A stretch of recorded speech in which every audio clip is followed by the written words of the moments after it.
भाइयों और बहनों, राष्ट्रपति जी ने आपातकाल की घोषणा की है।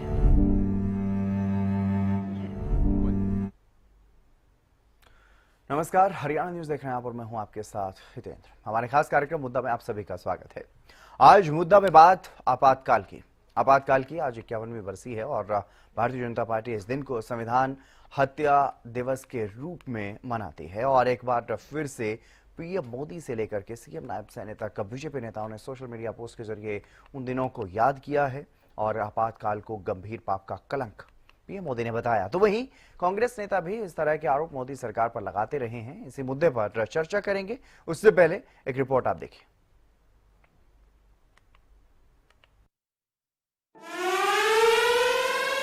भाइयों और बहनों, राष्ट्रपति जी ने आपातकाल की घोषणा की है।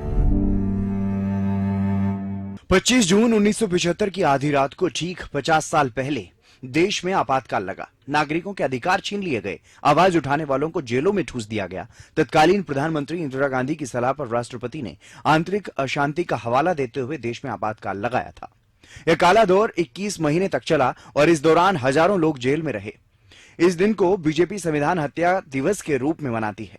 इस मौके पर एक बार फिर से पीएम मोदी ने हैशटैग संविधान हत्या दिवस के साथ सोशल मीडिया पर पोस्ट किया और लिखा कि संविधान हत्या दिवस आज हमें उस काले दौर की याद दिला रहा है जब भारतीय लोकतंत्र को बुरी तरह से कुचल दिया गया था। यह हमें लोकतंत्र, संविधान और नागरिक अधिकारों की रक्षा के लिए हमेशा प्रतिबद्ध रहने को प्रेरित करता है। मुख्यमंत्री नायब सैनी ने भी सोशल मीडिया पर पोस्ट किया। उन्होंने लिखा कि आपातकाल लोकतंत्र के इतिहास का वो काला अध्याय है जब सत्ता के अहंकार में तत्कालीन प्रधानमंत्री इंदिरा गांधी की सरकार ने पूरे देश पर आपातकाल थोपकर संविधान की आत्मा को कुचलने का प्रयास किया था, लोकतंत्र का गला घोंट दिया था।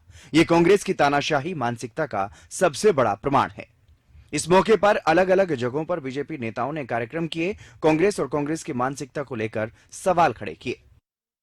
विपक्ष का विरोध, देश को तोड़ने की बात, ये सब बिल्कुल बेबुनियाद है। इमरजेंसी सिर्फ और सिर्फ लगाई गई इंदिरा गांधी की कुर्सी बचाने के लिए।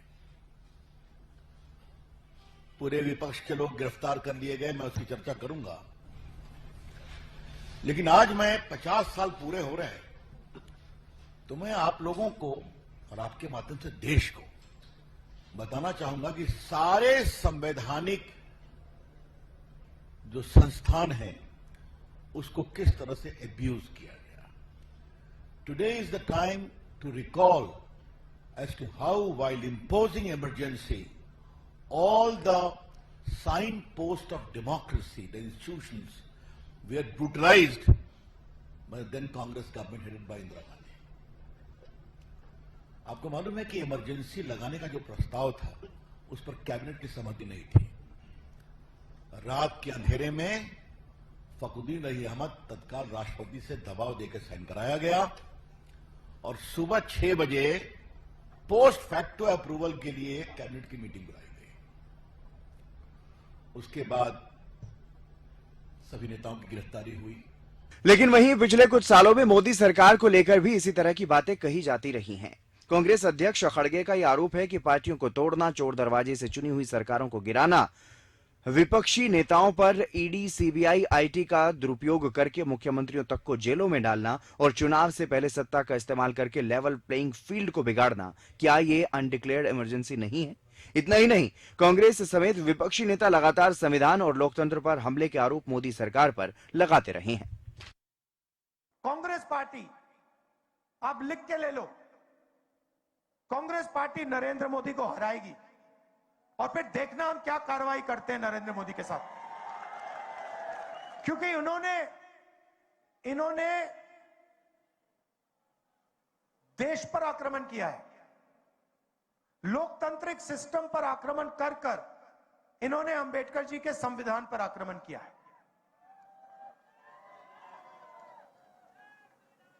संविधान पर आक्रमण किया है और आपका जो हक है, देश की जनता का जो हक है, जो संविधान में लिखा है, लोकतंत्र आपका हक है, उस पर आक्रमण किया है और लोकतंत्र को इन्होंने खत्म किया है।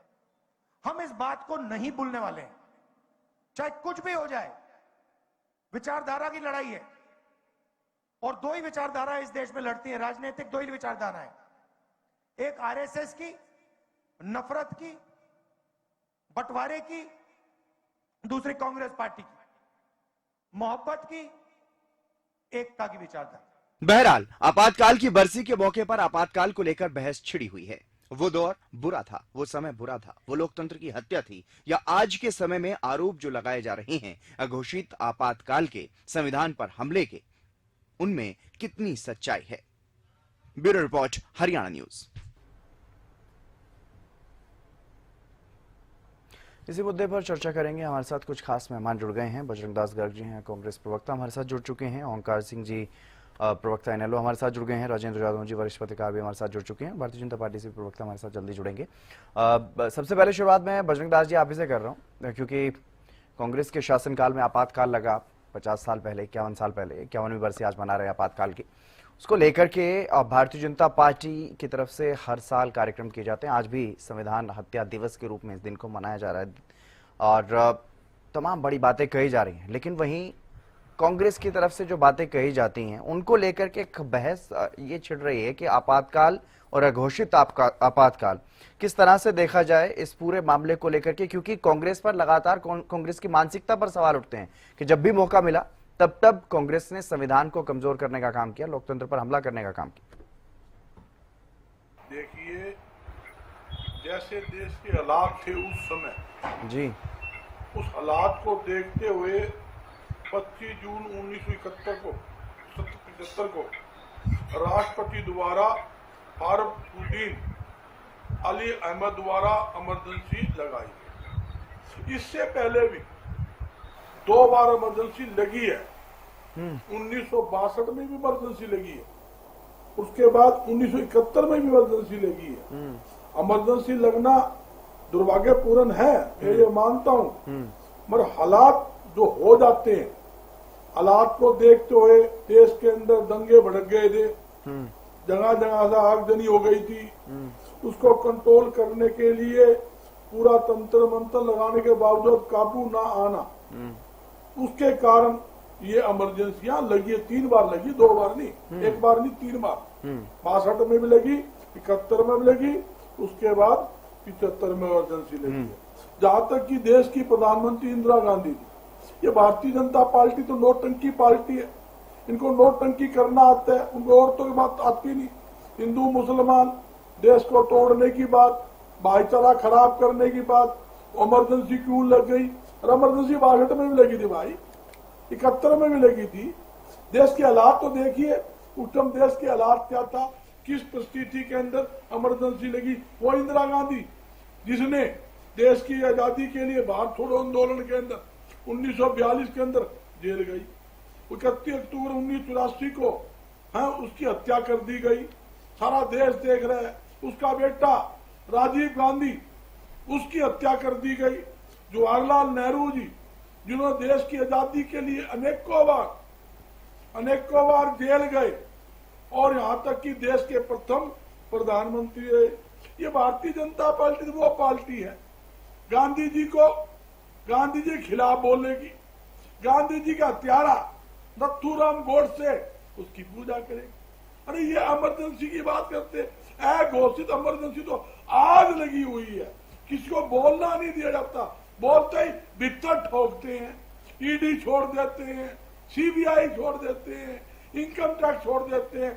जिस स्टेट में चुनाव 2 साल पहले छापे में मैं पूछना चाहता हूं, देश में ऐसी कोई विपक्षी पार्टी बता दो, एक बता दो जिस पर उन्होंने छापामारी ना करी हो, जिनके ऊपर झूठे पर्चे दर्ज ना किया हो। एक राजनीतिक पार्टी गिना दो, और मैं 100 पार्टी गिना दो भाई, इन्होंने यहाँ किया।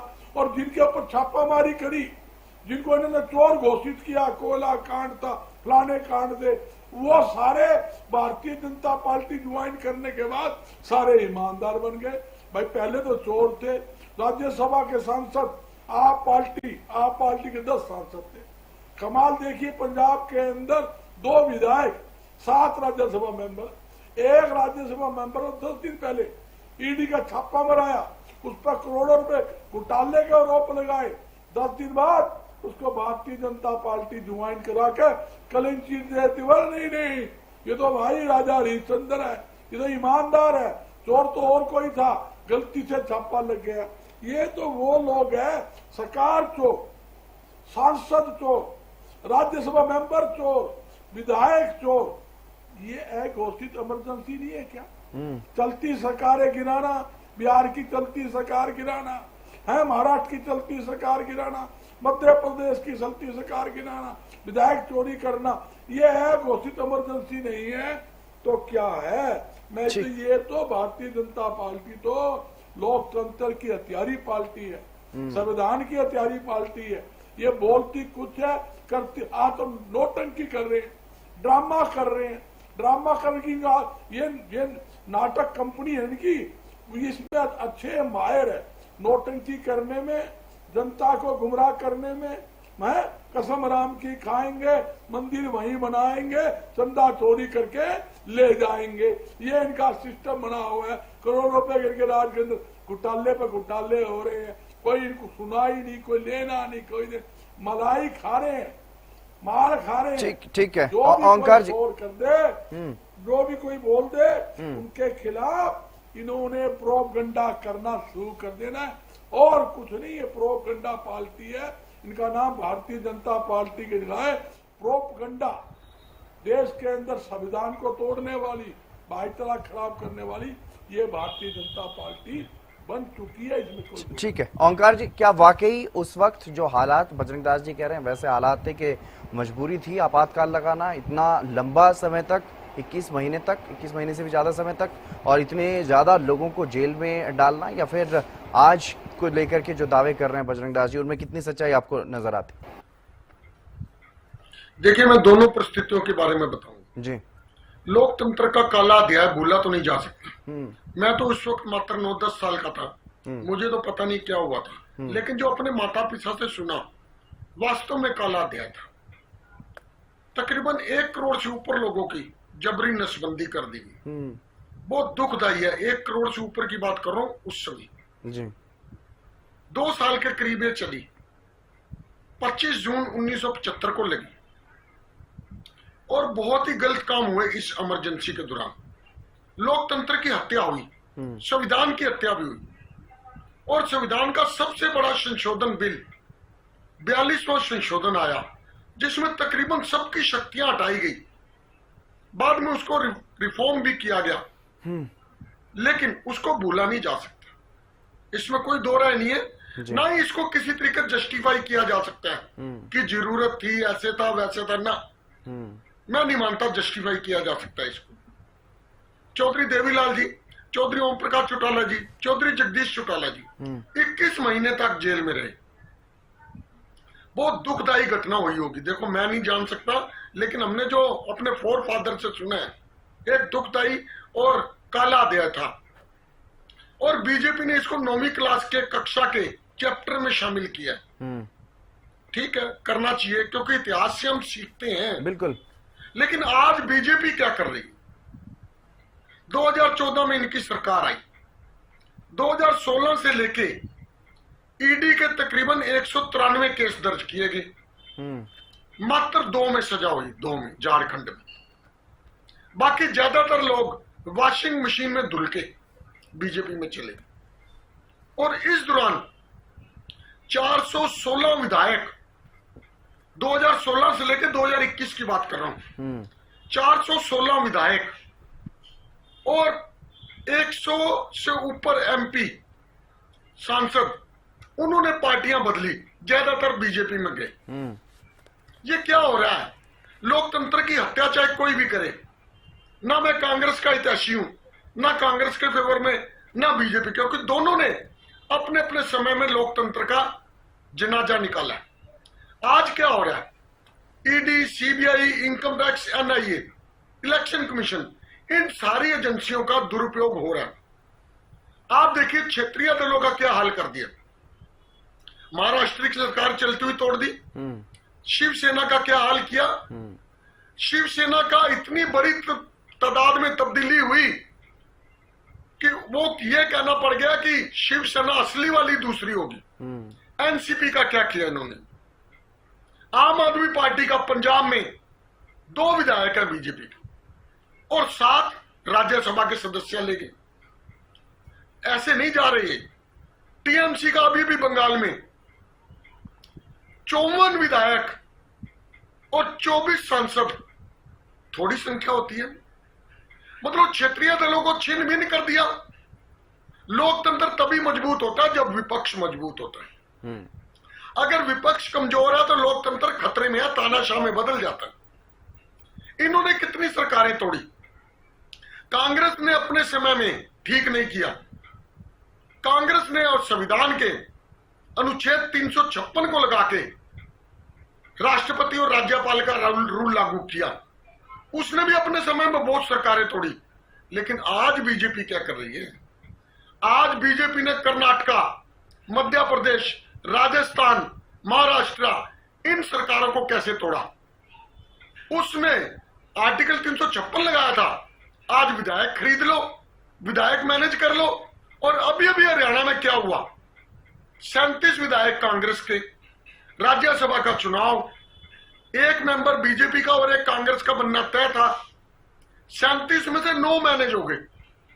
हितेंद्र जी, मान सकते हो कि बिना पैसे के और बिना साम दाम दंड के हो सकता है? नहीं हो सकता। लोकतंत्र तभी कामयाब है अगर विपक्ष मजबूत होगा। और लोकतंत्र में ऐसी प्रक्रियाएं, एक बात कह के खत्म करूंगा, ऐसी प्रक्रियाएं निंदनीय रही है, निंदनीय रहेंगी। आज एसआईआर की प्रक्रिया में क्या हो रहा है? मैं तो इस वक्त देख रहा हूं हरियाणा में, मेरी ड्यूटी भी लगी है। एसआईआर की प्रक्रिया में एक व्यक्ति अगर बिहार से आ गया, उसकी 2009 में वोट बन गई, यहां पे उसकी 2002 की वोट बिहार में है, उसको कहा जा रहा बिहार जाके वोट लेके आ। कौन लेके आएगा? इस तरीके से प्रत्येक हलके से 15 से 20 हजार वोट काट देंगे। हर बूथ पे 150 से 200 वोट काटी जा रही है। ये एक षड्यंत्र है। अगर वो काला इतिहास था, ये भी काला इतिहास लिखा जाएगा। और मैं तो ये कहना चाहता हूं, अगर बीजेपी 9वीं कक्षा में ये इतिहास शामिल कर रही है, कल को जिस दिन बीजेपी उतरेगी, कांग्रेस अगर आती है, दूसरी पार्टी आती है, इनकी बातें भी उसी इतिहास में दर्ज होंगी। और उसमें एक चीज और दर्ज होगी, राम मंदिर का निर्माण मोदी जी ने कराया, लेकिन चंदा चोरी किसने किया, ये भी उस इतिहास में लिखा जाए। ठीक है, विदुर रावल जी भी हमारे साथ जुड़े भारतीय जनता पार्टी से। मजबूत बनाने के ठीक है सर, ठीक है। विदुर रावल जी, एक तरफ आपकी पार्टी भारतीय जनता पार्टी की तरफ से संविधान हत्या दिवस के रूप में आज का दिन मनाया जा रहा है। बिल्कुल काला अध्याय है और जिस तरह से पाठ्यक्रम में भी शामिल किया गया, उसको लेकर के इनेलो प्रवक्ता तारीफ भी कर रहे हैं सरकार की। लेकिन साथ ही साथ मोदी सरकार पर भारतीय जनता पार्टी के कार्यकाल को लेकर के भी सवाल उठ रहे हैं कि कहीं ना कहीं अघोषित आपातकाल तो अभी भी चल रहा है, वर्तमान में भी चल रहा है। जिस तरह से विधायक मैनेज हो रहे हैं, सांसद मैनेज हो रहे हैं और पहले किसी के ऊपर रेड मारी जाती है, छापामार कार्रवाई होती है, घोटालेबाजी, इस तरह की बातें कही जाती हैं, लेकिन बाद में जैसे ही वो बीजेपी में जाते हैं सब कुछ ठीक हो जाता है। जितेंद्र जी, आपको नमस्कार और आपके माध्यम से हरियाणा न्यूज देख रहे सभी दर्शकों को नमस्कार। आज वाकई ही जो है काला दिवस है। आज के दिन हम सबको याद करना चाहिए कि किस प्रकार से अमानवीय यातनाएं दी गई, किस प्रकार से राजनीतिक कार्यकर्ताओं को ही नहीं, आम जनता को बंदी बना लिया गया।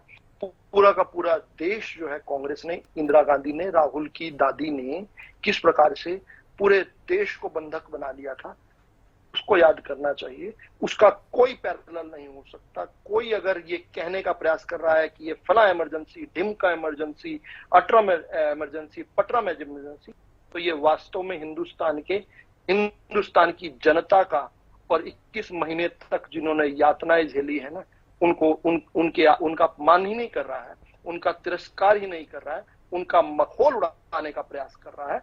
मैं ऐसी हर जिस भी प्रवक्ता ने अपनी राजनीतिक रोटियां सेकने के लिए कि उस इमरजेंसी की तुलना किसी भी अन्य बात से किया, मैं आपके चैनल के माध्यम से घोर और भरसक निंदा करता हूं और उन्हें शर्म आनी चाहिए ऐसी बात कहते हुए भी। पता कीजिए क्या हुआ था इमरजेंसी में। और मैं बड़ा हैरान था क्योंकि आज आपने भी सवाल पूछा और कांग्रेसी आज कह रहे हैं क्या इमरजेंसी सच में हुई भी थी, यानी वो स्थिति ले आए हैं। प्रोपेगेंडा का अंत कहां होगा, आज ये सवाल पूछने लग गए हैं। इमरजेंसी का सच क्या है? इमरजेंसी का सच कांग्रेस का विभत्स चेहरा है। किस प्रकार से गोरे अंग्रेज चले गए और अपने भूरे अंग्रेजों को हम पर, हिंदुस्तानियों पर राज करने दिया। देखिए, नफरत ही हो सकती है ये। मोहब्बत की दुकान, नकली दुकान चलाने वाला जो एक फर्जी दुकानदार है, वो किस प्रकार से नफरत की बात करता है, लगातार करता है, और वो उसकी वंशावली में है ये नफरत। ये नफरत ही हो सकती है हिंदुस्तानियों के प्रति, जो 21 महीने तक जेलों के अंदर ठूस दिया गया हिंदुस्तानियों को। 1 लाख से अधिक तो राजनीतिक कार्यकर्ता थे, जहां मिला उसको धड़ पकड़ लिया गया, उसको जेल में ठूस दिया गया, कोर्टों पर ताला लगा दिया गया। क्या कहते हैं आज ये लोग? आज राहुल गांधी क्या कहते हैं? राहुल गांधी कहते हैं लोकतंत्र खत्म हो जाएगा। अरे राहुल गांधी, तुम्हारी दादी ने लोकतंत्र खत्म कर दिया था, हो जाएगा नहीं, कोई आशंका नहीं, कर दिया था। हिंदुस्तान के चुनावों को 1 साल और धकेल दिया था, चुनाव करवाने से मना कर दिया था। ये कहते हैं कि संविधान बदल दिया जाएगा। संविधान बदल नहीं दिया जाएगा। तुम्हारी दादी ने, राहुल गांधी, संविधान बदल दिया था।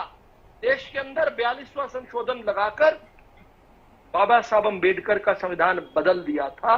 बाबा साहब अम्बेडकर ने कहा था, ये मैंने जो संविधान हमारी संविधान सभा ने बनाया है, इसके अंदर लाखों करोड़ों संशोधन करना कोई बात नहीं, लेकिन इसके प्रियम्बल को मत छेड़ना। इसका जो प्रियम्बल है, इसकी जो प्रस्तावना है, वो इसकी आत्मा है, उस आत्मा को ना छेड़ना। इंदिरा गांधी ने उस आत्मा को ही बदल दिया, और ये इंदिरा का संविधान जो है, 42वें संशोधन को मिनी कॉन्स्टिट्यूशन कहा जाता है। इस प्रकार से इन लोगों ने संविधान ही बदल दिया था। बड़ा हैरान करने वाली बात है। किसी भ्रष्टाचारी के घर ईडी सीबीआई पहुंच गई तो वो इमरजेंसी हो गई। यहाँ तो सोए हुए हिंदुस्तान, 25 जून को जब सब लोग सोए हुए थे, लोकनायक जयप्रकाश नारायण, जॉर्ज फर्नांडिस, लाल कृष्ण अडवाणी, अटल बिहारी वाजपेयी, मधु लीगे जब सोए हुए थे, सोते हुए लोगों को घर के अंदर घुसकर घसीट कर लेकर किस प्रकार से उनको ऐसी यातनाएं दी गई, जिनकी ऐसी यातनाएं जो अंग्रेजों की भी यातनाओं को मात दे रही थी। अंग्रेज भी इतना अत्याचार नहीं कर पाए जितना इन भूरे अंग्रेजों ने, अंग्रेजों के बिठाए हुए भूरे अंग्रेजों ने हिंदुस्तानियों पर बरताया। जहां जो मिला उसको पकड़ लिया, पुलिस घूमने लगी, खेतों में दौड़ने लगे, लोगों के, नवयुवकों की नसबंदी करने के लिए पूरे हिंदुस्तान के अंदर तोड़ने का एक गेट बना दिया गया। किस प्रकार से हिंदुस्तानियों का जीवन ही बिल्कुल खत्म कर दिया।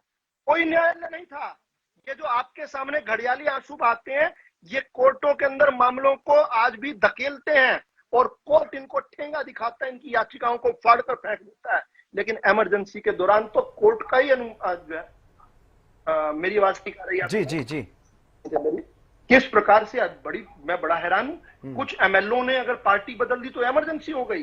अरे उसकी बात क्या करोगे जब पंडित रामविलास शर्मा 6 फुट 3 इंच के नेता, एक युवा नेता को पटना की जेल के अंदर डाल दिया गया, और वो जेल थी केवल 5.5 फुट की। इधर सिर लगता था, उधर पैर लगता था।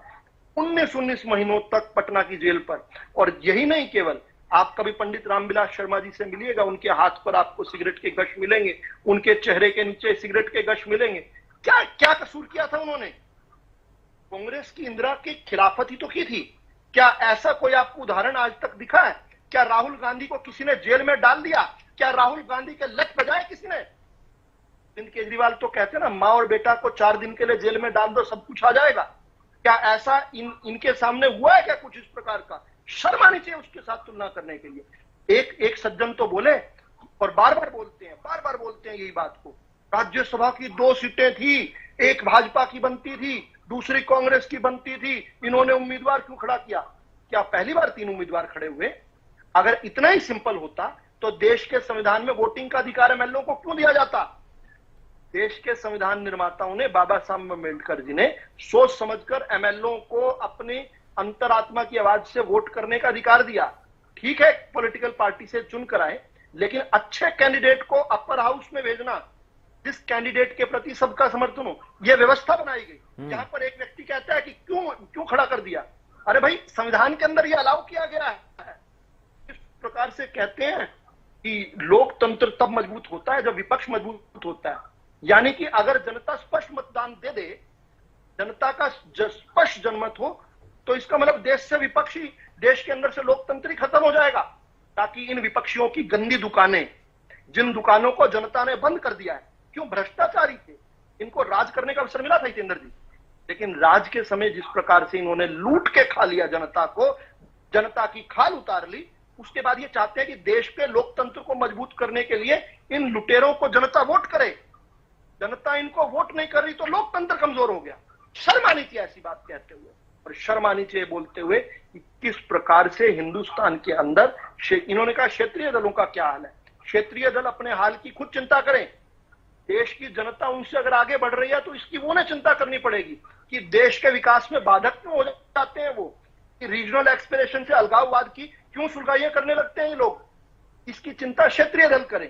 देश की जनता अगर स्पष्ट जनमत दे रही है तो देश के विकास के लिए कर दे रही है, और देश को विकल्प मिला है। आज देश की जनता की सरकार है। मैं ये बात जरूर आपके बीच में कहना चाहूंगा कि कोई कारण नहीं था हितेंद्र जी इस देश पर इमरजेंसी लगाने का। केवल एक कारण था, इंदिरा गांधी की सत्ता जा रही थी। जज जगमोहन लाल जी ने तो 12 जून को फैसला सुनाया था, 1975 12 जून को जो फैसला सुनाया था उसमें उनकी सत्ता जा रही थी। सुप्रीम कोर्ट में उन्होंने याचिका डाली, सुप्रीम कोर्ट ने भी उनकी याचिका को स्वीकार करने से मना कर दिया। अब इंदिरा गांधी के पास कोई विकल्प नहीं था। अपनी सत्ता बचाने के लिए, अपनी कुर्सी बचाने के लिए, अपने आप को प्रधानमंत्री बनाए रखने के लिए उन्होंने ये घृणित, गंदा और कुत्सित काम किया। आज भी उसी से ही तुलना कीजिए। दादी और पोते के बीच में कुछ नहीं बदला है, क्योंकि पोते को जनता नकार रही है, इसलिए पोता किस हद तक गिर गया। हिंदुस्तान के खिलाफ पाकिस्तान हमला करता है तो यह पाकिस्तान की भाषा बोलता है। हिंदुस्तान के खिलाफ ट्रंप बोलता है तो यह ट्रंप के जो है बात को इको करता है। ट्रंप कहता है ब्लैक इकोनॉमी, यह कहता है ब्लैक इकोनॉमी। हिंदुस्तान के दुश्मन जो कश्मीर को भारत का हिस्सा नहीं मानते। बजरंग दास जी, आपने जो भी कहा वो सुना, सबने सुना। अभी विदु जी अपनी बात कह रहे हैं, ठीक है, मैं आपके पास आऊंगा तब आप अपनी बात रखिएगा, तब आप अपनी बात रखिएगा। बजरंग दास जी, बजरंग दास जी, बजरंग दास जी, बजरंग दास जी, बजरंग दास जी, बजरंग दास जी, बजरंग दास जी, बजरंग दास जी, आपने कितने मिनट बोला? बजरंग दास जी, आपने कितने मिनट बोला? बजरंग दास जी, आपकी डिबेट पर मैं रोज आता हूँ। बजरंग दास जी, भारतीय जनता पार्टी, बजरंग दास जी, बजरंग दास जी, बजरंग दास जी, आपको किस बात का बुरा लग रहा है मुझे नहीं पता। बजरंग दास जी, आपको किस बात का बुरा लग रहा है मुझे नहीं पता, लेकिन जो आपने कहा वो बीजेपी के लिए भी तो बुरा ही है ना। मैं यहाँ पर किसी को अच्छा या बुरा नहीं कह रहा हूँ। मैं यहाँ पर किसी को अच्छा या बुरा नहीं कह रहा हूँ। मैं इसी बात पर चर्चा कर रहा हूँ। आपातकाल को लेकर के चर्चा हो रही है। आप लोग घोषित आपातकाल की बात करते, मैं उसका भी सवाल उठा रहा हूँ। बजरंग दास जी, बजरंग दास जी, बजरंग दास जी, बजरंग दास, विपक्ष चोर है, फलाना चोर है, विपक्ष क्यों करता है? आप यही साहूकार बन गए, यही साहूकार बन गए। बजरंग दास जी, बजरंग दास जी, नहीं, ऐसे नहीं बजरंग दास जी, ऐसे नहीं हो सकता। बजरंग दास जी, ऐसे नहीं हो सकता ना। जनता आप कुछ कहें वो भी बजरंग दास जी, आपने जो कहा वो भी प्रदेश की जनता ने सुना। विदु जी जो कह रहे हैं वो भी सुन रही है प्रदेश की जनता। ओंकार जी ने जो कहा वो भी सुन रही है। जादौन साहब का क्या एनालाइज होता है वो सुनेंगे। लेकिन इसका मतलब ये नहीं है ना कि आप अपने पक्ष को सर्वोत्तम बताने लगे। ये तो जनता को चूज करना है ना, कौन क्या कर रहा है। जनता सब देख रही है। जनता ये सब देख रही है कि क्या हो रहा है। लेकिन मैं माफी चाहता हूं, मुख्यमंत्री नायब सिंह सैनी संबोधित कर रहे हैं, क्या कुछ कह रहे हैं वो प्रदेश के लोगों को सुनवाते हैं।